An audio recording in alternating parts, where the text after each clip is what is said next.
Hello everyone and welcome back to Toki Bear and Friends. I am Toki Bear. I'm Augury. And we are going to be continuing on in our adventure in Dream Daddy, a dad dating simulator.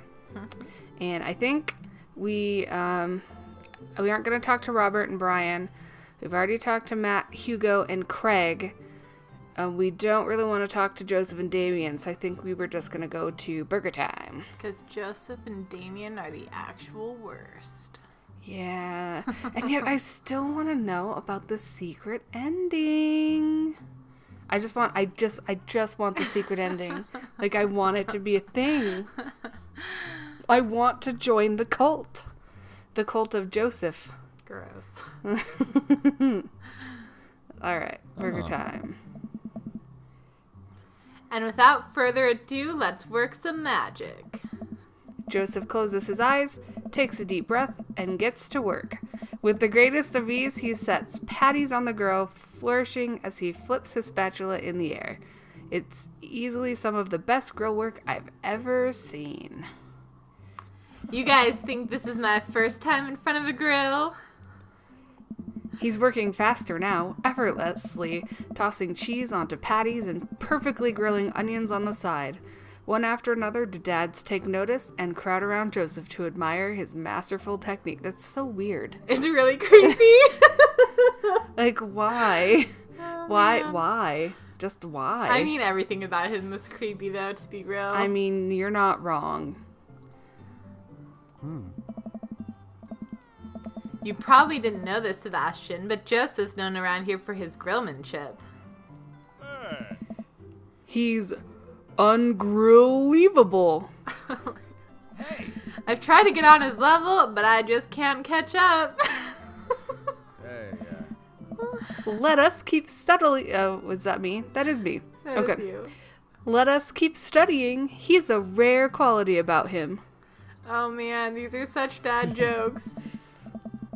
Mustard, we keep talking about this. Can't we just appreciate the artist? Okay. I don't know much about Damien, but I'm pretty sure Damien would never tell dad jokes. I'm just gonna throw that out there. I mean, I think the premise of dad jokes is that all dads tell dad jokes. I mean, but not Damien. True. Damien would not come up with if he was gonna come up with any dad joke, it wouldn't be mustard. It would definitely be super old-fashioned, too. It would be. That one just doesn't quite fit. Hey. Who's reading Robert? You were reading Robert. Am I? Yeah. I've never seen him make a mistake. Yep. Yep. I also don't picture him making dad jokes either, considering he was like, in the last part, he was just like, meh. Does Robert actually have a child? Because I've never played his storyline. I don't know. I haven't played his storyline either. That might be something we look into in the future. I mean, he's a daddy, so I would hope that he would have a child. Otherwise, it's just... He's just a hot dude. He's just a daddy. Gross. Yeah, sorry. So gross. Oh. Okay, we need to stop. This is getting too cheesy. God, I can't handle this. Please stop. All of the children at the party boo the glorious display of puns in unison. For real. Right? Although, for real, I probably wouldn't boo the dad jokes. I mean, I enjoy a good literature pun, but anything else is, I don't know. Boo. Nice. All right, guys, the food's ready. Please form an orderly barbecue. Oh my god. And he's winking. Oh no. Ugh. Oh man. It still surprises me how many people I talk to on a daily basis that don't understand what a cue is. And I'm like, I know we aren't European where queuing is a thing that they talk about doing. I mean, But, like, I'm pretty sure an elementary teacher once said to me, now get into the queue, so everyone should really know what it means. they should know what it means, but whenever we tell people on the phones the phone says, "You are number 1 in the queue." Yeah. And then we answer the Right. we answer the phone and they're like, "What does that mean? What's a queue?" And I'm like, Really? "Are you kidding me right now?" That's really sad. Like, and it's not even like the older generation versus like the younger generation. It's like literally everybody. Yeah, I have it just with the written word. I have a huge pet peeve when it comes to things like that, and especially like it seems like so many people confuse rogue and rouge, which. If I had $1 for every Rouge 1 post I had seen, then I would be a wealthy woman right now. Also, people confuse loose with lose. And just contextually, that can get really messed up, man. Let me tell you. I don't want to lose her. Really? Like, I've seen that in a published book. A published book. Yes, but was it an Amazon published book? I mean, it was, but it wasn't like a 99-cent Amazon published book. It was like an $8.99 Amazon published book with like 300 purchases. From like a real Or, like, publisher 300 and not reviews. like a... I don't know. I don't think I didn't look at who the publisher was, but Because yeah, I'm pretty sure it was. you can set the price to be whatever you want on your published books. Yeah, but it had like 200 something reviews, which usually means that it's an actual well-known book. That's true, because usually 99-cent books on Amazon are like this book has 20 reviews. subpar. Yeah. And they're all like the people who got the book for free. Right. In a return for a review. I've And got there is one like of those right 4.5 stars, and it's like, I definitely am not giving this a good review because they gave this book to me for free. This review is just all of my own volition. Right? No, my brother had a coworker a few workplaces ago who has written a book, which is here underneath my desk. I won't say what the name of it is, but he gave my brother a free copy to go review it on Amazon, and my brother doesn't read. So he was like, "Do you want to read this?" And I was like, "I guess." Is it any good? It has sat on the same place on my computer since he gave it to me like a year and a half ago. When I was, it was probably 10 years ago, someone that I went to school with had a book published, and they were selling it. This was before the demise of Borders. Mm-hmm. So I bought it at Borders, and because it was fantasy genre, which is my thing, as you know. Right. And I got like 5 pages in, and I was just like, nope. Oh, you mean Aragon, right? I'm just kidding. No, that would be hilarious, though. Oh, man. I'm not quite that old. But, no, that author was my age. And he was from Plains, I believe. So, we wouldn't have known him. The first book that he published, I was in junior high. Yeah, he wasn't very old. Yeah. He's closer to my age. Like, you were probably 8th grade, and I was, 10th grade? Maybe. But I think he was 18 at the time, so. Was he? Either way, Aragon is not a very well-written book. Yeah. Well, I mean, they do get better, because you probably read the unedited version. I don't know. I have a hardback copy somewhere. I didn't like the second book that much, but I liked the last one quite a bit. Although, the movie was such a complete travesty that I like to pretend it was just a horrible nightmare. Kind of like the last Twilight book. The last Twilight book, the Host movie, which I reportedly said to my sister that I wish we had gotten in a car accident before we made it to that movie.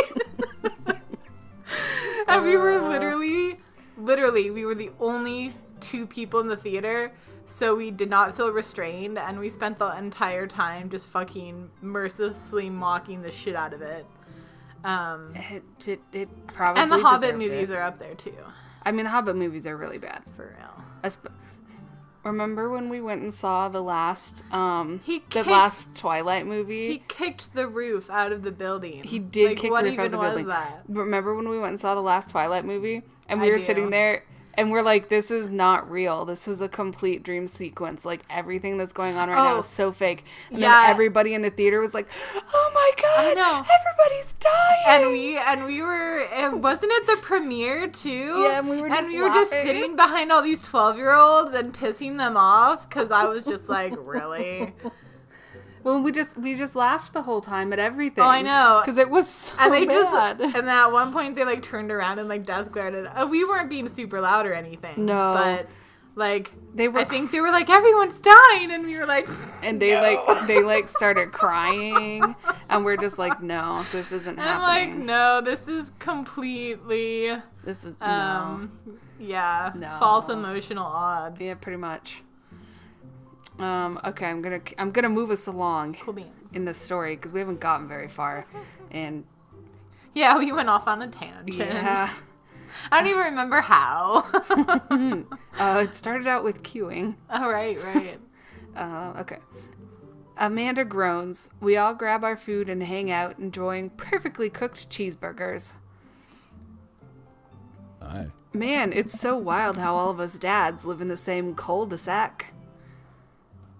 Kinda nice, isn't it? Feels like there's a real community here. Totally helps when you're just a single dad trying to raise a kid. We're happy to have you here, man. I think you're gonna like this neighborhood a lot. Oh. Plus, Amanda seems to be getting along with all the kids. If she decides to get into the babysitting game, she'll really make a killing. That sounds menacing. Or maybe it was my tone of voice. Hey, why don't you add us all on Dad Book? Oh my God. Dad Book? Yeah, it's a great social network for dads to keep in touch with each other.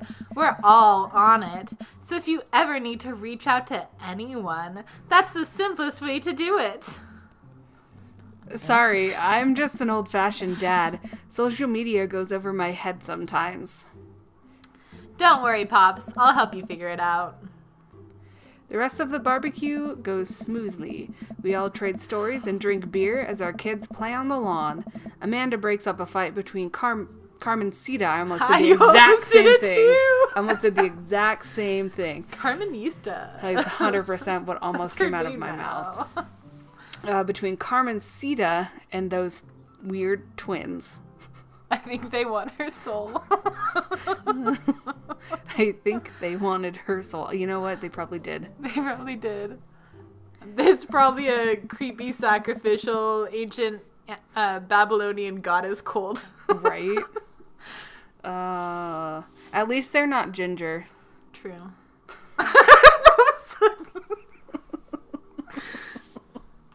Amanda and I walk back to our place as the sun sets over the neighborhood. Pretty fun party, don't you think? I mean, I got a burger in me. Wish I could have been playing Paranormal Road Truckers. That's what I would say. Yeah, yeah. You and Daisy seemed like you were having a way better time than I was. Because we were. Well, hey, at least you met some other cool dads. You should hit them up on Dad Book. Maybe I will, if I ever figure out how social media works. I have a good feeling about this place. Me too, Dad. You can save bookmarks directly to your what? Desktop. Yeah, I know. Amanda and I arrive home with the remnants of our veggie plate. Seems like nobody was really into the cauliflower. This cauliflower is disgusting. No, cauliflower is so good. Gross. Any big plans for this evening? Actually, yeah, I'm going out with some friends. Oh. Is that okay? Of course, just keep me posted. And be home before midnight. You got it. And be careful. I will. Make good choices. Of course. And call me if you need anything. Dad, you're not gonna do the thing where you wait silently for me to come home in the living room with all the lights off, are you? What? No, I've never done that, and I will never do that. Okay. Do you have plans tonight? My plans were kind of to eat ice cream and watch TV with Amanda, but I'll find something to do. I'm gonna... See how long I can sleep for. Yeah, pretty much. 15 hours. Kiddo, I'm tapped out. But the sun hasn't even gone down yet. Unless you look out the windows. I know, right? And then there's stars. I'm pretty sure it's dark. I still have sleep to catch up on from when you were a baby. Just let me be. Point. I'm just relaxing tonight. Have fun, okay? Great. See you later. I watch Amanda drive off into the night. I really do hope she has fun. I plop down in front of the TV and turn on some Wine and Dine Mastermind with celebrity chef Gavin Chapman. Looks like Gavin's making a roasted rack of lamb with rosemary mashed potatoes. I'd love to be able to cook like that, although I think if I was actually good at cooking, I'd use my powers for evil, like making baked Alaska all day instead of any food of real nutritional substance. Man, Gavin just caught that thing on fire, but he meant to do it. What a professional. I lose track of time as I blaze through several episodes of Wine and Dine Mastermind, and also one episode of some cooking show called Meat Hell. I'm not even sure what that one was about. It was just a lot of yelling. I glance at my watch. Man, it's almost midnight. I should check in with Amanda. I send a text. Hey kiddo, you good? I wander into the kitchen as I wait for a reply. Amanda's phone is almost always in her hand, so I'm sure she'll respond soon. Unless she's driving home now, in which case I hope she doesn't respond soon because I definitely taught her better than to text and drive. I reach into the freezer and grab an ice cream sandwich. It's a little late for this, but I think I earned it after a long day of socializing. I check my watch again, and then my phone. Nothing yet. Okay, see, now I'm worried. Do I call her? Do I call the cops? No, it's too soon for that. I'll just send her a gentle reminder text. What's up? Half an hour passes. I'm really worried. The episodes of Gavin Chapman's Meat Hell are not only not assuaging my anxiety, but possibly exacerbating it with all the yelling. So I keep pacing around the house, waiting for her to come back. Why didn't I find out where she was going? Who was she even with? Why don't I know any of her friends' phone numbers? Why don't I even know any of her friends' full names? Who is Emma P? I decide to send her another text. Amanda, please text me and let me know you're okay. I can't help but think of all the awful things that could have happened to her. Oh, thank God it's her. Amanda opens the door and shuffles in. Finally, she's back home. I'm glad she's okay. Sup? Sweetie, thank God you're safe. Yep. But now that I know she's okay, I'm really mad. Why didn't you answer my texts? Amanda pulls her phone out of her pocket. Oh, whoops. Guess I didn't see those. She starts to walk to her room. Amanda Ann. Whoa, we're pulling out the middle name now? Amanda, you came home an hour and a half after your curfew and you didn't respond to any of my texts. You really freaked me out and I was about to call the cops. Dad, you're seriously overreacting. You're not going to be like this when I go off to school, are you? I would say I have a right to be concerned. Yeah, I agree. You're my only daughter. Well, I can't give you a play-by-play of everything I do all the time. I'm 18. You shouldn't even be giving me a curfew in the first place. Live under my roof, you go by my rules. I sit down on the couch and put my head in my hands. I feel very tired all of a sudden. You really scared me. Just please don't do that again. All right. I'm gonna go to bed now. Amanda closes the door to her room and I head to mine. And with that, I'm going to call an end to this video. What's gonna happen next? Who are we gonna hang out with from Dad Book? What are we gonna see? I don't know. Tune in next time to find out. Hit that like button, hit that subscribe button, leave us a comment, whatever you want to do. We don't really care. Actually, if you could subscribe, that'd be cool. Also, I've been Toki Bear. I've been Augury. We'll see you next time. Bye. Bye.